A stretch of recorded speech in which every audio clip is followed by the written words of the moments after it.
माझे नाव मौसमी. मी UK राहते. आज मी साई सच्चरित्राचा अध्याय 26वा वाचणार आहे. या अध्यायातसुद्धा वेगवेगळ्या गोष्टी आहेत. या गोष्टीमधून आपल्याला काय शिकता येते आपण बघूया. भक्तपंत, हरिश्चंद्र पितळे आणि गोपाळ आंबाडेकर यांच्या कथा. प्रस्तावना. या विश्वात आपण ज्या सर्व वस्तू बघतो त्या मायेचा खेळ आहेत, परमेश्वराच्या सर्जनशक्तीचे प्रकटीकरण. प्रत्यक्षात या वस्तूंचे खरं अस्तित्व नाही. जे खरे अस्तित्व आहे ते म्हणजे परब्रह्म. जसा आपण अंधारात दोरखंडाला माळ समजतो किंवा काठीला साप समजतो, त्याप्रमाणे आपण नेहमी वस्तूंना बाह्य स्वरूपात पाहतो. त्या मागील खरे तत्त्व पाहत नाही. फक्त सद्गुरूच आपल्या समजुतीचे डोळे उघडतात आणि वस्तू जशा दिसतात तशा न पाहता त्या खऱ्या स्वरूपात पाहण्याची दृष्टी देतात. म्हणून आपण सद्गुरूंची उपासना करूया आणि त्यांच्याकडे प्रार्थना करूया की त्यांनी आपल्याला खरी दृष्टी द्यावी, जी म्हणजेच ईश्वरदृष्टी. अंतरंगी पूजा.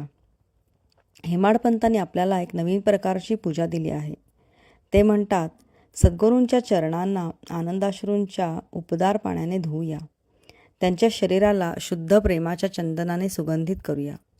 त्यांच्या अंगावर खरी श्रद्धेचे वस्त्र घालूया. 8 सात्विक भावांच्या स्वरूपाने 8 कमळ अर्पण करूया. एकाग्र मनाच्या रूपाने फळं अर्पण करूया आणि त्यांच्या कपाळावर भक्तीच्या भुक्क्याने टिळा लावूया. त्यांच्या कटीस भक्तीचा पठ्ठा बांधूया आणि आपले शीर त्यांच्या चरणी ठेवूया.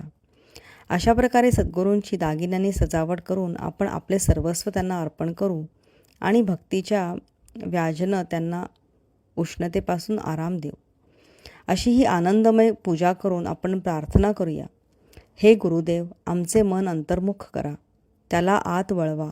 आम्हाला असत्य आणि सत्य यांचा भेद कळू द्या. जगातील विषयांवर वैराग्य उत्पन्न करा आणि आम्हाला आत्मसाक्षात्कार मिळवून द्या. आम्ही आमचा देह आणि आत्मा तुम्हाला अर्पण करतो, म्हणजेच देहाभिमान आणि अहंकार. आमचे डोळे तुमचे करा, जेणेकरून सुखदुःख यांची जाणीव राहणार नाही. आमचे शरीर व मन तुम्हाला हवे तसे वागवा. आमचे मन तुमच्या चरणी स्थिर होऊ द्या. भक्तपंत. एकदा असं झालं की पंत नावाच्या एका भक्ताला, जो दुसऱ्या सद्गुरूंचा शिष्य होता, शिर्डीला जाण्याचं भाग्य लाभलं. त्याला स्वतःला शिर्डीत जाण्याची इच्छा नव्हती, पण मनुष्य ठरवतो एक आणि देव करतो दुसरे, असेच झाले. तो रेल्वेने प्रवास करताना त्याला शिर्डीला जाणारे अनेक मित्र भेटले. त्यांनी त्याला सोबत येण्याचा आग्रह केला आणि त्याला नकार देता आला नाही. ते सर्वजण मुंबईत उतरले, पण पंत विरारला उतरले. तिथे त्यांनी आपल्या सद्गुरूंकडून शिर्डीला जाण्याची परवानगी मागितली आणि खर्चाची सोय करून मित्रांसोबत शिर्डीला निघाले. सकाळी ते सर्वजण शिर्डीला पोहोचले आणि सुमारे 11च्या सुमारास मशिदीत गेले. बाबांच्या पूजेसाठी जमलेल्या भक्तांचा मोठा मेळावा पाहून ते सर्व आनंदी झाले. पण अचानक पंत यांना झटका आला आणि ते बेशुद्ध पडले. सगळे घाबरले, पण त्यांनी त्यांना शुद्धीवर आणण्याचा प्रयत्न केला. बाबांच्या कृपेनी आणि डोक्यावर घागरभर पाणी टाकल्याने ते शुद्धीवर आले आणि जणू खोल झोपेतून जागे झाले तसे नीट बसले. सर्वज्ञ बाबांना ठाऊक होते की ते दुसऱ्या गुरूंचे शिष्य आहेत, म्हणून त्यांनी त्यांना लगेच धीर दिला आणि त्यांच्या स्वतःच्या गुरुप्रती श्रद्धा दृढ केली. बाबा म्हणाले, काहीही झाले तरी तुझ्या आधाराला म्हणजेच तुझ्या गुरुला घट्ट धरून ठेव. नेहमी स्थिर राहा आणि त्यांच्याशी एकरूप राहा. पंत यांना लगेच या वचनाचा गूढार्थ कळला आणि त्यांना त्यांच्या सद्गुरूंची आठवण झाली. बाबांच्या कृपेची आठवण त्यांनी आयुष्यभर विसरली नाही. हरिश्चंद्र पिटळे. मुंबईत हरिश्चंद्र पिटळे नावाचे गृहस्थ राहत होते. त्यांचा मुलगा अपस्मार म्हणजेच एपिलेप्सी ह्या आजाराने ग्रस्त होता. त्यांनी अनेक ॲलोपॅथी आणि आयुर्वेदिक डॉक्टरांचा इलाज करून बघितला, पण मुलाचा आजार बरा झाला नाही. शेवटी एकच उपाय उरला, संतांचा आश्रय घेणे. 15व्या अध्यायात वर्णन आहे की दासगणोंनी त्यांच्या अद्वितीय आणि प्रभावी कीर्तनामुळे संपूर्ण मुंबई प्रांतात साईबाबांची कीर्ती पसरवली. श्री पिटळे यांनी 1910 यापैकी काही कीर्तने ऐकली आणि त्यातून व इतरांकडूनही कळले की साईबाबा फक्त स्पर्शाने किंवा दृष्टिक्षेपाने असाध्य रोग बरे करतात. तेव्हा त्यांच्या मनात बाबांना भेटण्याची इच्छा उत्पन्न झाली. त्यांनी आवश्यक तयारी केली, ज्यात बाबांसाठी फळांच्या टोपल्या व इतर भेटवस्तूंचा समावेश होता. ते पत्नी आणि मुलांसह शिर्डीला आले. ते मशिदीत गेले, बाबांना नमस्कार केला आणि आपला आजारी मुलगा बाबांच्या चरणी ठेवला. जसा मुलगा बाबांसमोर ठेवला तसंच त्याने डोळे उलटवले. तो बेशुद्ध पडला. त्याच्या तोंडातून फेस येऊ लागला. पूर्ण शरीराला प्रचंड घाम फुटला आणि जणू त्याचा श्वासच निघून गेला आहे की काय असे वाटले. हे पाहून मुलाचे आईवडील फार घाबरले. मुलाला असे झटके नेहमीच येत, पण हा झटका खूप वेळ चालला. आईच्या डोळ्यातून अश्रुधारा वाहू लागल्या आणि ती हंबरडा फोडून रडू लागली. ती म्हणाली, माझी अवस्था त्या माणसासारखी झाली आहे की जो चोरांच्या भीतीने पळत सुटतो आणि एखाद्या कोसळणाऱ्या घराखालीच दबतो, किंवा त्या गायीसारखी जी वाघाच्या भीतीने धावत जाते आणि कसाईच्या हातीत सापडते, किंवा त्या प्रवाशासारखी जी उन्हाच्या ज्वाळाने व्याकुळ होऊन झाडाखाली आसरा घेतो आणि ते झाडच त्याच्यावर कोसळते. मग बाबांनी तिला धीर देत म्हटले, असे रडू नकोस. थोडे थांब आणि धीर धर. मुलाला तुझ्या वाड्यात ने. अर्ध्या तासात तो शुद्धीवर येईल. त्यांनी बाबांच्या आज्ञेप्रमाणे मुलाला वाड्यात नेले आणि बाबांचे शब्द खरे ठरले. मुलगा लवकरच शुद्धीवर आला. हे पाहून पिटळे कुटुंब अत्यानंदित झाले आणि त्यांचे सर्व संशय नाहीसे झाले. यानंतर श्री पिटळे आपल्या पत्नीसह बाबांना भेटायला गेले.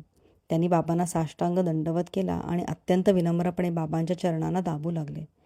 मनोमन ते बाबांचे आभार मानू लागले. बाबा हसून म्हणाले, आता तुझे सगळे विचार, शंका आणि भीती नाहीशा झाल्या का? ज्याला श्रद्धा आणि सबुरी आहे त्याचे रक्षण परमेश्वर करतो. श्री पिटळे हे श्रीमंत आणि सुखवस्तू गृहस्थ होते. त्यांनी मोठ्या प्रमाणावर मिठाई वाटली आणि बाबांना उत्तम फळे व पान अर्पण केली. श्रीमती पिटळे अत्यंत साध्या, प्रेमळ आणि श्रद्धावान स्त्री होत्या. त्या खांबाजवळ बसून बाबांकडे आनंदाश्रूंनी भरलेल्या डोळ्यांनी एकटक पाहत असत. त्यांचा हा सौम्य आणि प्रेमळ स्वभाव पाहून बाबा फार प्रसन्न झाले. देवतांसारखे संतही नेहमी आपल्या भक्तांवर अवलंबून असतात, जे भक्त मनापासून आत्मसमर्पण करून त्यांची उपासना करतात. बाबांच्या सहवासात काही आनंदी दिवस घालवून पिटळे कुटुंबाने निरोप घेण्यासाठी मशिदीत हजेरी लावली. बाबांनी त्यांना उदी व आशीर्वाद दिले आणि श्री पिटळ्यांना जवळ बोलावून सांगितले, बापू, मी तुला यापूर्वी 2 रुपये दिले होते. आता तुला हे 3 देतो. हे तुझ्या देवघरात ठेव आणि पूजा कर. तुला याचा लाभ होईल. श्री पिटळ्यांनी ते प्रसाद म्हणून स्वीकारले. पुन्हा बाबांना साष्टांग दंडवत घातला आणि त्यांच्या आशीर्वादासाठी प्रार्थना केली. त्यांच्या मनात संभ्रम होता, कारण ही त्यांची शिर्डीची पहिलीच भेट होती. मग बाबा म्हणाले, मी तुला यापूर्वी 2 रुपये दिले होते. याचा अर्थ काय हे त्यांना कळत नव्हते. हे गूढ उलगडावे अशी त्यांची इच्छा होती, पण बाबांनी कधीही स्पष्टीकरण दिले नाही. मुंबईला परतल्यावर श्री पिटळ्यांनी आपल्या वृद्ध आईला शिर्डीत काय घडले आणि बाबांनी 2 रुपये दिले होते या गुढांबद्दल सर्व सांगितले.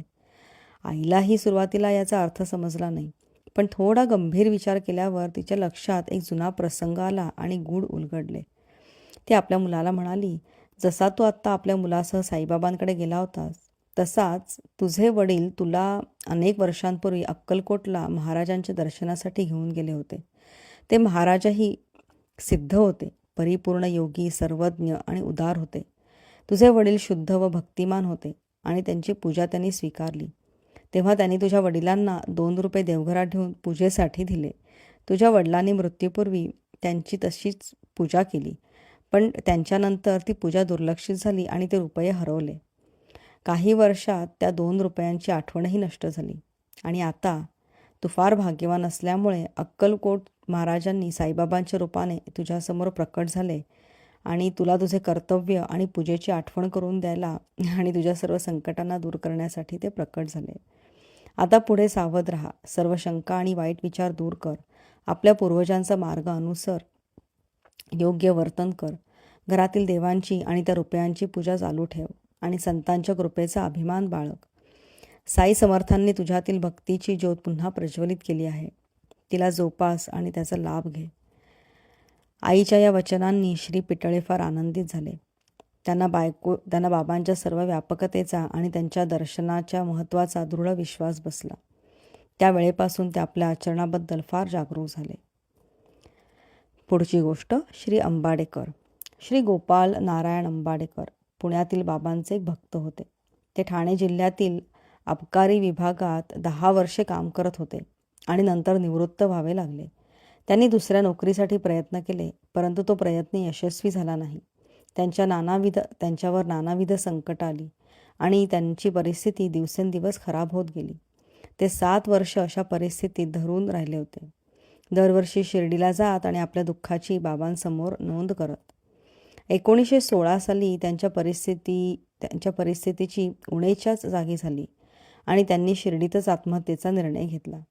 ते पत्नीबरोबर तिथे आले होते व 2 महिने तिथेच राहिले होते. एका रात्री दीक्षितांच्या वाड्यापुढील बैलगाडीत बसले असताना त्यांनी स्वतःला जवळच्या विहिरीत घालून आयुष्यातील शेवट करण्याचा निर्णय घेतला. ते एका गोष्टींचा विचार करीत होते, परंतु बाबांनी त्यांच्यासाठी इतरच काही नियोजन केले होते. त्या ठिकाणापासून काही पावले दूरच एक हॉटेल होते. त्याचा मालक श्री सगुण होते. जसे श्री अंबाडेकर आत्महरणाबद्दल विचार करत होते तसा सगुण एका पुस्तकांसहित त्यांच्या मागे आला आणि म्हणाला, "तू कधी अक्कलकोट महाराजांचे चरित्र वाचले आहेस का?" अंबाडेकरांनी सगुणकडून पुस्तक घेतले आणि वाचू लागले. आकस्मिकपणे किंवा म्हणायला हवं तर नियतीने त्यांना एक कथा वाचायला मिळाली ज्याचा आशय असा होता. अक्कलकोट महाराजांच्या काळात एका भक्ताला असाध्य आजारामुळे खूप वेदना सहन कराव्या लागल्या. तो तितक्या वेदनांना अधिक सहन करू शकला नाही आणि एका रात्री आपल्या दुःखांवर अंत करण्याच्या हेतूने त्याने विहिरीत उडी मारली. लगेचच महाराज प्रकट झाले. त्यांनी तो माणूस स्वतःच्या हाताने विहिरीतून बाहेर काढला आणि असा सल्ला दिला, तुझ्या अतीताचे कर्माचे जे फळं आहेत ते चांगले किंवा वाईट असो, त्यांचा आनंद तुलाच घ्यावा लागणार आहे. जर फळाचा उपभोग अपूर्ण राहिला तर आत्महत्या तुझी समस्या सुटवणार नाही. तुला पुन्हा जन्म घ्यावा लागेल आणि पुन्हा दुःख सहन करावे लागेल. त्यामुळे स्वतःला कुठे मारून टाकण्यापेक्षा काही काळ सहन कर. आपल्या भूतकाळाच्या कर्मफळाचा भंडार संपव आणि एकदा ते सगळे संपवून टाक. ही योग्य आणि समयोचित कथा वाचून अंबाडेकर फार आश्चर्यचकित व भावूक झाले. बाबांचा हा संकेत त्यांना यावेळी मिळाला नसता तर ते जिवंत राहिले नसते. बाबांची सर्वव्यापक आणि कृपाळूपणा पाहून त्यांची श्रद्धा अधिक दृढ झाली आणि ते बाबांचे निष्ठावान भक्त बनले.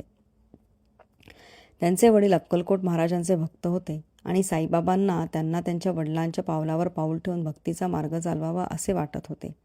अंबाडेकरांना नंतर बाबांचे आशीर्वाद मिळाले आणि त्यांच्या आयुष्यातील स्थिती सुधारू लागली. त्यांनी ज्योतिषशास्त्राचा अभ्यास केला आणि त्यात प्रावीण्य मिळवले.